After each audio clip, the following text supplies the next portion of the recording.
What's up guys, welcome to Daily Refinement. In today's video we're going to go over the truth behind eBay's hidden fees, so please smash the like button and consider subscribing. My name is Chris. I have a 24,351 item eBay store. I have more than 100 sales per day. In the last 30 days, I spent more than $10,000 in eBay fees. I consider myself an expert in FeeBay. FeeBay is the nickname that eBay has because their fee structure is notoriously difficult to understand. There's a store fee if you decide to get a store, promoted listings fees, insertion fees, final value fees, and then they're about to add pay-per-click. So there are different kinds of fees, but the number one most egregious fee, we'll just start there, is that eBay charges a final value fee on the price of the item, the shipping, and wait for it, the actual sales tax. So if you sell an item for $10 plus shipping, you pay a final value fee on the $10, you pay a final value fee on the shipping, and the average sales tax in the United States is 7.5%. You pay a final value fee on that too, even though they just collect that money and remit it to the state. I actually don't think that that is fair, but that is the reality. And the reason why I'm telling you this is not to bum you out. It's to help you become an expert, because you understanding your fees will give you an advantage over the 7 million other people who sell on eBay. All you need to do to excel on eBay is understand the fees better than everybody else, because then you'll be better at buying, you'll be better at streamlining your business, because there's still people who have 1,000 sales per day. If you go to this website, topratedseller.com, you can type in your username and it will tell you where you rank amongst the 7 million sellers. I am number 5,926. Since I've been starting to make these videos and streamlining this year, I've improved my ranking like 2,000 spots this year by just really getting into eBay and how it works. So believe it or not, all you have to do to get better at eBay is just understand better how it works. So understanding that the eBay charges a final value fee on everything really puts into perspective that the fees are actually going up. And I want to tell you guys, I was going to wait to all the way to the end of the video to share this, but I'm just going to share this with you guys right now. This is really important. You need to change your mindset right now away from thinking the eBay fees are expensive and to the fact that you are going to be a fantastic seller. And in the future, there's going to be less sellers. Number one, less sellers in the future because not everybody is going to be able to hang. The fees are going to go up. The post office rates are going to go up. The average cost of goods is going to go up. Rent's going to go up. So there's going to be less people selling on eBay. But here's the big but. And again, you have to smash the like button because this is really important. There's going to be more more buyers in the future.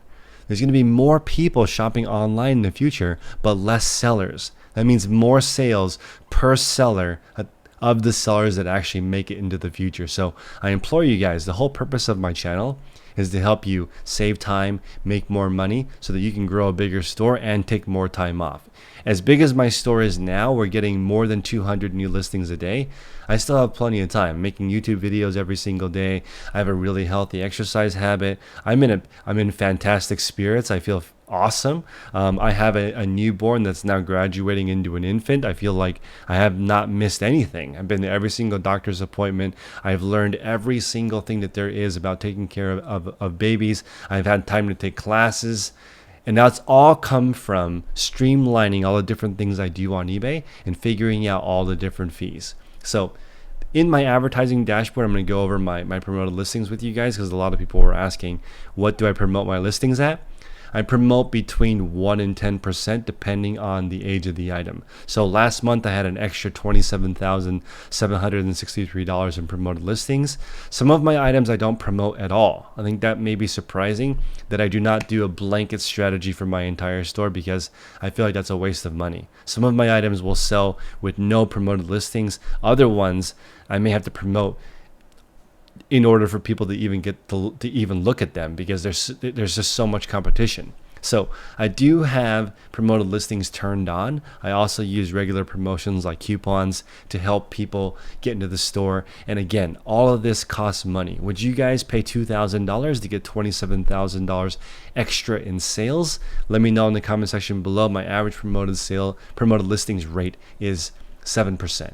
Okay, so obviously this is the smaller percentage of my sales. Some people have more promoted listing sales than organic. I do not. I have more organic sales than promoted listings. But again, that's because a lot of my listings aren't promoted at all. So it's important to understand your promoted listings fee. As you guys know, the final value fee, which I went over earlier, is a percentage of your total sale. So you have to understand that.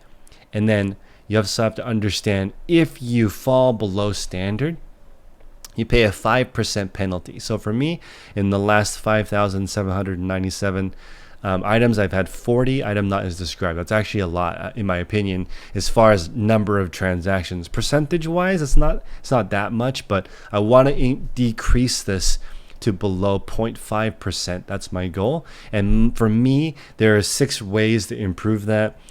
Ship things that include everything. A lot of my orders, when somebody bought 2, I only shipped 1, or they shipped in 2 different packages and the customer opened up the case because I didn't communicate properly that it came in 2 different packages. That's probably my biggest defect.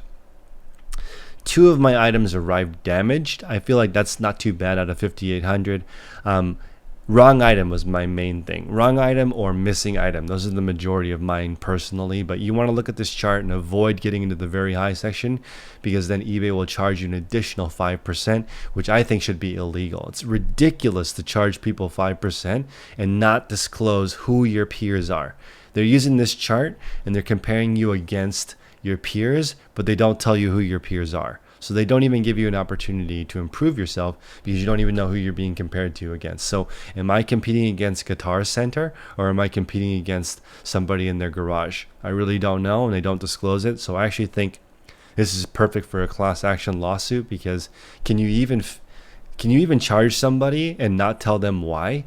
The other fees that eBay has, at least they tell you why. This one, you have no idea who your peers are. It's totally ridiculous. Now we have the store subscription fees. So this is important to add in. I have a Anchor store, so I pay $300 per month on the annual. I think it's worth it because I get US customer support. So I can call in and talk to a US based person if I have a problem with my store. I don't call very often. I usually email them. But I think it's worth it because you also get 25,000 free listings.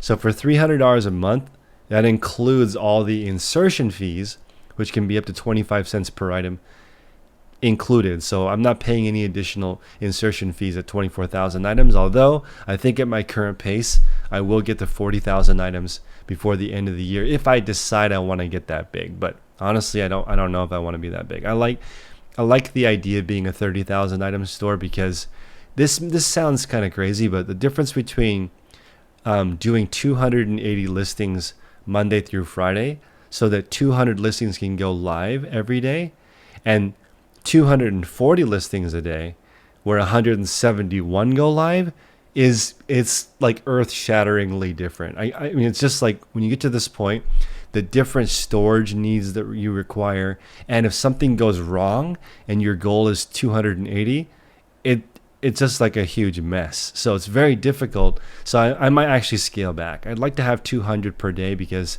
that was what the average coffee shop sells 200 cups of coffee a day. So for some reason in my mind, I was thinking, why can't I sell as many clothing items as the average coffee shop, right? But again, the average cost of my items is much higher than a cup of coffee, and I sell it for a lot more than a classic coffee shop. It's more of an expensive operation to sell 200 clothing items on eBay than it is to sell 200 cups of coffee. To give you an idea of just how expensive it is, I spend more than $1,500 a day in my store.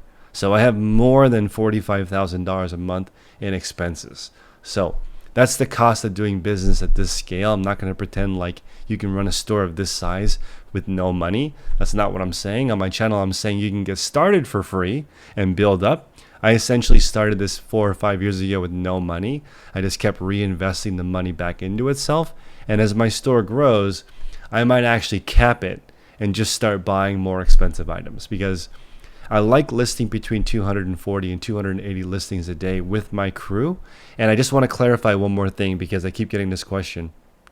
The 2 people that work for me, they do between 240 and 280 a day. I myself am trying to list a minimum of 30 items a day, but between my two workers and myself, today specifically, we did more than 310. Either like 310 or 312 listings today because I have extra time. So I've been listing myself as well. And as I've been listing, it's been motivating them to list better.